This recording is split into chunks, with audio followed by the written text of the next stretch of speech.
Hey guys, what's up? It's Aaron from Black Swamp Outdoors. Today I've got a quick video coming at you guys on the Kalkal double rifle case. Check it out. Alright guys, so right off the rip, we're going to try to keep this as concise as possible. We're going to start from the outside of the bag and work our way in. Like I said, this is the Kalkal double rifle case. It has the ability to hold two rifles. There's a divider inside. We're going to see that here in just a second. On the outside of the bag, there's tons of pockets. That's one thing I really like. The more I started digging, the more pockets I found, which is pretty cool. And I've got it kitted out with maybe some, some normal things that you might head to the range with. Just to get a general idea of what it can hold, and obviously it's nowhere near maxed. You could put a lot more into this if you wanted to. So let's start on the outside here. In this front pocket, I've just got a right in the range for jotting down notes and times at the range, maybe some accuracy stuff. In this big pocket, I've got a pair of shooting gloves and a small tape for measuring groups. That's all in this middle pocket here. There's room to spare, like I say. This side over here, I've got a Gerber 600 Det multi-tool hanging out in there. Underneath that Gerber, we've got some AR mags, standard capacity Stanags. You could probably put 6 in here. I have 4 in here, but there is room that you could triple stack. They're double stacked in there right now. In the right side of the bag here, I've got a Bushnell rangefinder, and then underneath that, in the old crown bag, I have a G45 EOTech G45 magnifier, and that's stuff that all fits on the outside with no issues. One more on the inside here. This will begin our transition to the inside of the bag. The straps, the whole construction is a nylon. I can't find the cut or the denier of the nylon, but it's fairly supple, but it feels like it's tough enough to stand up to some abuse. Everything has pull tabs with the Velcro for your carabiners if you wanted to add those, anything like that. The straps, it's a weird complaint, but it's a complaint. They're kind of long, so they're about 9 inches from the bag here, and they're really floppy. So when you've got it loaded down with as much stuff as I have in here, it gets a little floppy. They are bound with the regular Velcro style binder there, and those will come apart. 2 buckles on the top here.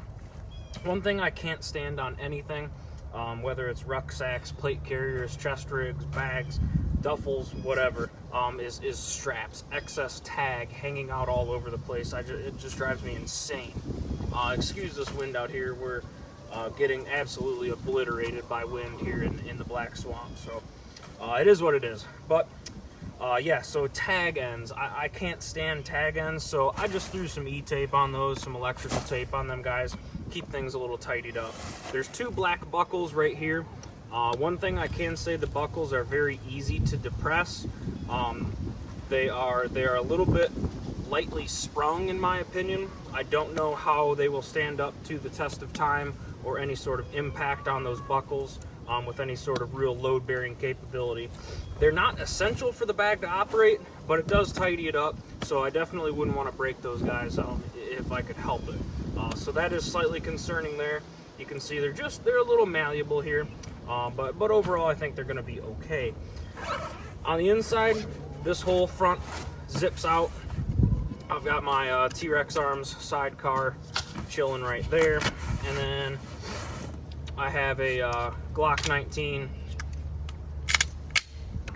Gen 5 there as well on this inside pouch, and there's another one on that side as well.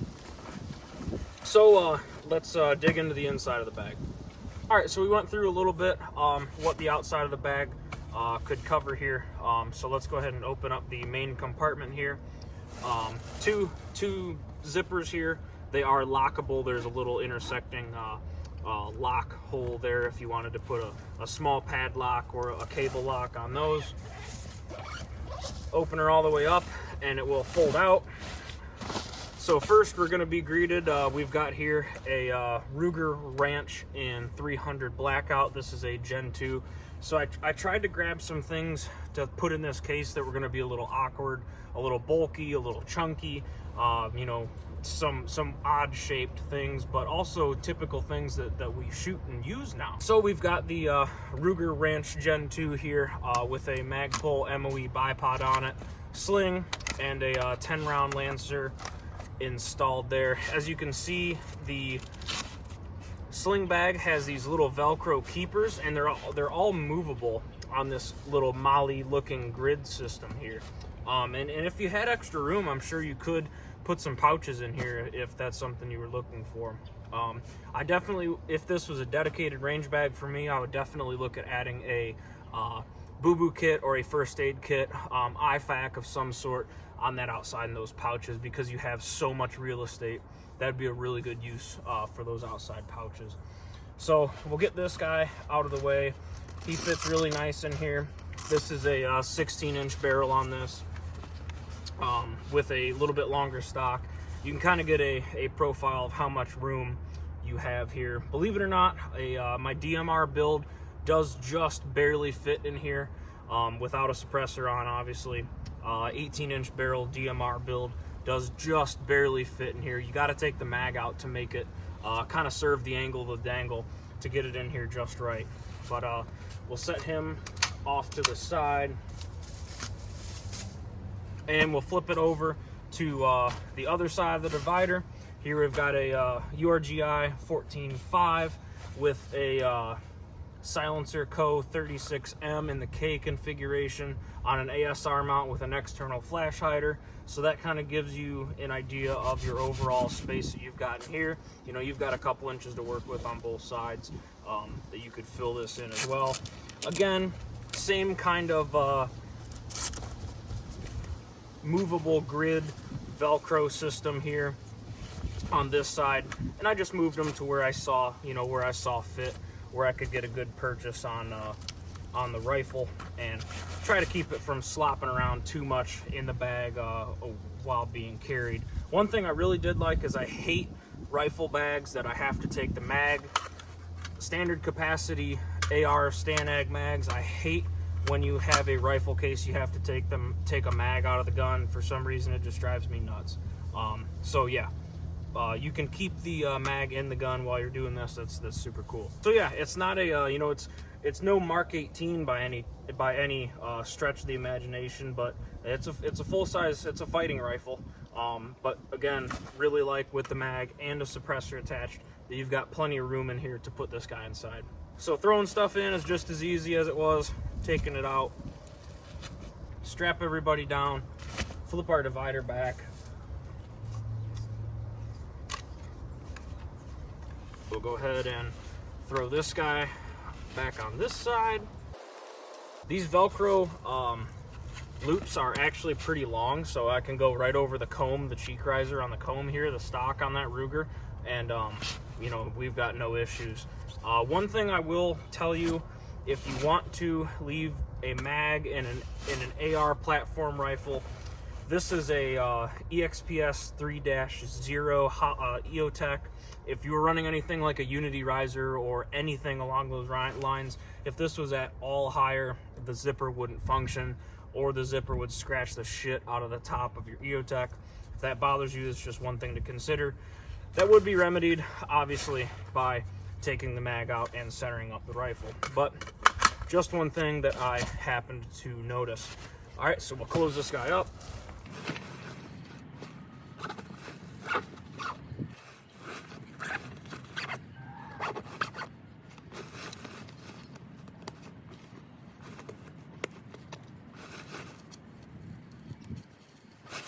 So we've got it all closed up. We'll go ahead and flip to the back side.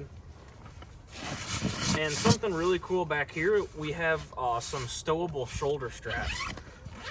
So you can wear it like a backpack if you wanted to. And these guys just extend out from inside, but they nest out of the way, which I really, really like. I've got a duffel bag from First Light, the dirt bag duffel. One of my complaints is that the shoulder straps double as the carry handle. They're really big, bulky, and awkward. I wish there was a way to stow them. I wish they nested inside, you know, something like this. This is a really cool idea from Kalkal. So definitely like those. Zippers on the bag are, well, you've seen what we just had happen there. The zippers on the bag leave a little to be desired, in my honest opinion. See, but again, for the price point of what the bag is coming in for, I think they are. I think they're definitely applicable. They're definitely okay for what the bag is. I think it does really well. So, like we always do here on Black Swamp Outdoors, we always maintain transparency and try to make unbiased reviews. This bag was sent to us by Kalkal for the purpose of testing and review, and we're getting back into the swing of things now, so we're starting to get some time on equipment and rifles and things like that, and getting some videos cranked out and things along those lines. So again, thank you Kalkal for sending this bag out. We are going to get lots of time on this guy as range trips increase with the warmer, hopefully nicer weather coming up in the future. So if you guys got any questions, post them down below. Do all the YouTube stuff, comment, rate, subscribe, everything along those lines. We super appreciate any comebacks, anybody, regular viewers of the channel, subscribers, guys, it means the world to us. We try as best we can to try to get content out. It doesn't always happen, but we try, and we try to respond to stuff down below in the comments and things like that. So again, thank you guys if you stuck around and you're still here watching the video. We appreciate you. Hope you have a good day. Thanks, guys.